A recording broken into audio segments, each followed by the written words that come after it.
In this video, Mike Hurst explains how he trims green giant arborvitaes in order to make them grow full and compact. At Highland Hill Farm, I believe that most trees should be trimmed maybe at least once a year, or every tree should be at least looked at over the winter time.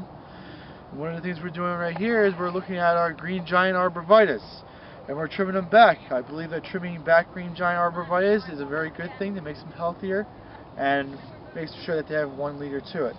This is a tree I just trimmed, and this is a tree that I haven't trimmed yet. First thing you can notice for sure is that there's a huge difference in size. I don't mind knocking a foot off the top of the tree to make the center of the tree a little bit denser and thicker. You can see this guy here is real thin. I'm not really keen on real thin ones. I wouldn't mind taking off 1.5 feet on that one just to make sure it thickens and pulls. And you can see this guy here, this has been trimmed. You can see I trim it here, and I also trim it on the other side to try to encourage a more denser look to the plant. If you scan across, they all get trimmed about the same way. I try to trim them so that each width of each tree is just about the same. So if you get trees from us, they're uniform in their shape. I also try to trim the block all at the same time, so when they grow out, they all flush at the same time, and they all are all on the same step when it comes from a pruning program basis. So we have a whole bunch more. I would imagine we probably have another 2,000 more to go do, but it's one of those things like I believe we really should trim them, and that's what I gotta do.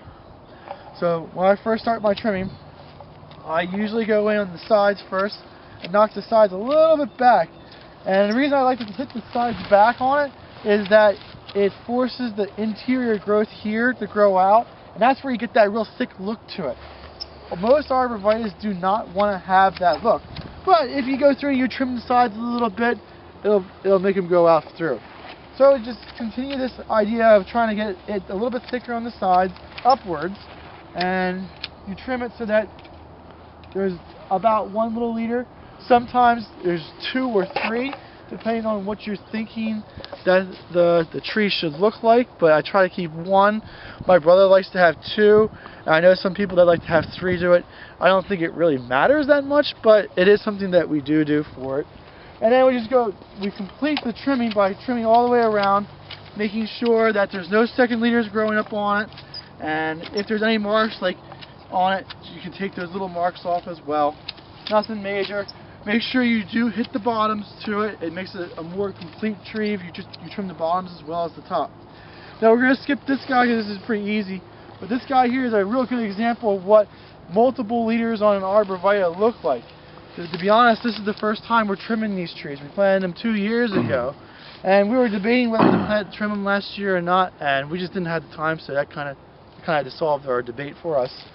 But since they had the 2 leaders on it, this is an unsaleable tree at this particular point in time, and if you do get a tree that has multiple leaders to it, you do want to do trimming onto it. So what we'll do is, I'm actually going to pick this one to be the main leader, so the other 2 are going to get knocked real hard. But when I knock them, I always try to make it so that there's another leader coming up onto it. I don't want to like flat top it and then make it like a stub there. I want to cut it so that there's more growth coming to it and it's not going to permanently scar the tree. So that's what we do. And my dad takes this and makes cuttings out of it. So Dad likes doing that. So then we just go around with our pruners. We prune around the sides a little bit. Now we're doing this to make sure that they're uniform too. Some of them get real fat if you don't trim the sides to it, and if they're real fat and some are real thin, you're going to have an ununiform product, and that's never really a good thing to it. So just go around and you just trim it so that it gets a little bit more uniform, gets a little bit more like a set to everything else. And the most important part is always the top, and we just trim the top a little bit, and we're good to go for it. That's how I like the trees to look.